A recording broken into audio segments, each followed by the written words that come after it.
मित्रांनो राम राम नमस्कार शेतकरी मित्रांनो, आज 15 जून जाणून घेऊ आजचा हवामान अंदाज। आज महाराष्ट्रात कुठे कुठे जोरदार अतिजोरदार मुसळधार तर कुठे कुठे अतिवृष्टी होणार आहे। तर शेतकरी मित्रांनो, कालचा अंदाज आपला जवळपास 5 लाख शेतकऱ्यांनी बघितलेला आहे। त्या सर्व शेतकऱ्याचे धन्यवाद।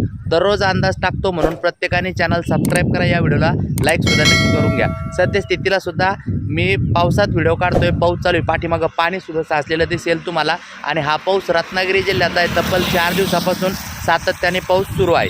मित्रांनो, आज रायगड, रत्नागिरी, सिंधुदुर्ग मुसळधार ते अतिमुसळधार पाऊस आजही पडणार आहे। त्यानंतर मित्रांनो, पुणे, सातारा, कोल्हापूर, सांगली, घाटमाता तसेच मुंबई, ठाणे, पालघर या ठिकाणी मेघगर्जनेसह पावसाची शक्यता आहे। तर नाशिक, नंदुरबार, धुळे, जळगाव, बुलढाणा, अकोला, अमरावती, वाशिम, हिंगोली, परभणी, बीड, छत्रपती संभाजीनगर, मराठवाड्यातील भागात विखुरलेल्या स्वरूपात पण चांगला पाऊस पडणार आहे, पण काहीच भागात पडेल। धन्यवाद, भेटूया पुढे।